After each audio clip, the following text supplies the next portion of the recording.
अब एक tacit understanding थी ब्रिटिश गवर्नमेंट की गांधी जी के साथ कि आपने राजगुरु सुखदेव और भगत सिंह के फांसी के मामले में नहीं बोलना, जो कि इन्होंने नहीं बोला।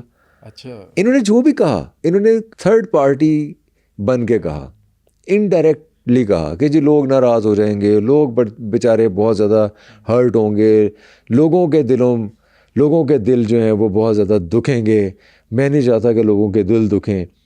तो उनको तो लोगों के दिलों से कोई गर्ज नहीं थी, उन्हें तो गांधी जी से गर्ज थी कि आप गांधी ये पैक्ट है, ये लेना है या नहीं लेना, जी लेना है, तो बस ठीक है, आप खामोश हो जाएं। आप खामोश हो रहे हैं। ओ फिर उन्होंने rest is history. Bhagat Singh की फांसी पे बात करते हैं। क्या लोगों का रिएक्शन आया था उस टाइम पे जो भगत सिंह के सपोर्टर थे कि गांधी जी की वजह से फांसी लगी? अच्छा, उसमें भगत सिंह की फांसी में हमने पहले भी शायद डिस्कस किया है ये कि भगत सिंह, राजगुरु और सुखदेव को जब फांसी दी गई तो फांसी देने के बाद उनकी लाशों को रातों रात ले जाया गया फिरोज़पुर और वहाँ जाके उन्हें क्रीमेट किया गया। और अभी वो हाफ क्रीमेटेड थी कि लोगों ने हमला कर दिया पुलिस के ऊपर, क्योंकि लोग शदीद गम और गुस्से का इजहार कर रहे थे, तो वो लाशें वैसे ही छोड़ के भाग गए। उन लाशों को बाद में लाया गया और रावी के किनारे फिर वहाँ क्रीमेट किया गया। जैसे भी लोगों का रिएक्शन पूरे हिंदुस्तान में था, बहुत शदीद गम और गुस्से का इजहार किया, दुख था बहुत ज़्यादा, क्योंकि बहुत हाई प्रोफाइल केस बन गया था भगत सिंह का फांसी वाला। लेकिन हमें गांधी जी की तरफ से या किसी भी और लीडर की तरफ से, वो चाहे कांग्रेस लीडर था या मुस्लिम, लिप सर्विस के सिवा कुछ नहीं मिला।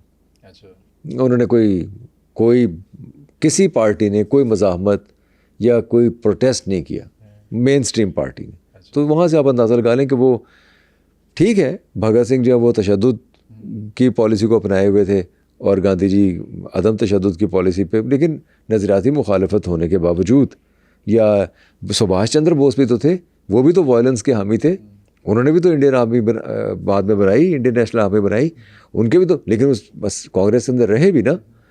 इन्होंने इन लोगों को जो रेवोल्यूशनरीज थे, जो ट्रू सेंस में रेवोल्यूशनरीज थे, उनको एक्सेप्ट ही नहीं किया कभी। अच्छा, आपको लगता है कि गांधी जी की जो नॉन वायलेंस पॉलिसी थी वो हिंदुस्तानियों के हक में थी? देखिए, अगर हम बहुत क्लोजली ऑब्जर्व करें तो हक में नहीं थी। कैसे? इसमें एक बड़ी दिलचस्प बात है। उन्होंने कहा जी कि बरतानियों पे अगर जर्मन हमला करेंगे तो एक एक जर्मन को मारेंगे। तो किसी ने कहा कि एक एक जर्मन को क्यों मारेंगे, जिसने हमला किया बस उसको मारे। गांधी जी की अदम तशद्दुद की पॉलिसी तो बहुत अच्छी है, लेकिन उस वक्त कहाँ होती है जब जलियांवाला बाग में कत्लेआम हुआ, जब कोलकाता में कत्लेआम हुआ, जब कानपुर में कत्ल हुए, जब हिंदुस्तानियों को मारा जा रहा है, जिंदा गाड़ा जा रहा है, लाशें लटकाई जा रही हैं दरख्तों के साथ और चुन चुन के मारा जा रहा है, उन्हें महबूस किया जा रहा है, उन्हें अंडमान जज़ायर में भेजा जा रहा है, काले पानी की सज़ाएँ दी जा रही हैं, ज़िल्लत आमेज़ सलूक किया जा रहा है उनके साथ। उस वक्त उनकी अदम तशद्दुद की पॉलिसी पता नहीं कहाँ होती। हम ये देखते हैं कि अदम तशद्दुद की पॉलिसी लैंडलॉर्ड्स को, फ्यूडल्स को, कांग्रेस की इलीट को, अशराफिया को और बरतानवियों के परवरदा खान बहादुरों और राय बहादुरों को प्रोटेक्ट करने के लिए थी अदम तशद्दुद की पॉलिसी। क्योंकि जब भी मूवमेंट एक मैस मूवमेंट में बदलने लगती है और लोग तशद्दुद की तरफ जाना चाहते हैं, ओवरथ्रो करना चाहते हैं एक निज़ाम को, तो वहाँ वो अदम तशद्दुद और मरण भरत और वो अपना अहिंसा का मसला लेके आ जाते हैं और सारी मूवमेंट को डाई डाउन कर देते हैं गांधी जी। और बार बार ये हुआ, हर जगह ये हुआ, हर दफ़े ये हुआ।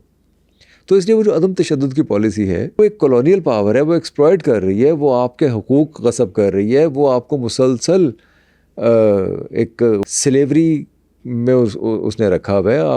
आप अगर लोग उसके ख़िलाफ़ उठ रहे हैं तो आप उनको सपोर्ट करने के बजाय उनको अपीज़ करना शुरू कर देते हैं, अपीज़ करके उनकी ज़िल्लत को, उस महरूमी को, उस मजबूरी को और उस एक्सप्लॉयटेशन, इस्तेसाल को आप मुसलसल बढ़ा रहे हैं। और उसका नुकसान ये कि जो काम 40 साल पहले, 50 साल पहले हो जाना चाहिए था, वो एक निस्फ सदी के किस्से पे महित हो गया। निस्फ सदी तक लोग मरते रहे, लड़ते रहे, अपने हुकूक की जंग लड़ते रहे और इवेंचुअली आपने उसे चैनलाइज कर दिया मज़ाहब के अंदर।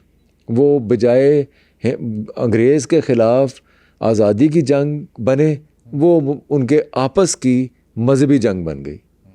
वो हिंदुओं ने हिंदुओं को मुसलमान, और वो हमारे सामने सारा कुछ जो कुछ हुआ।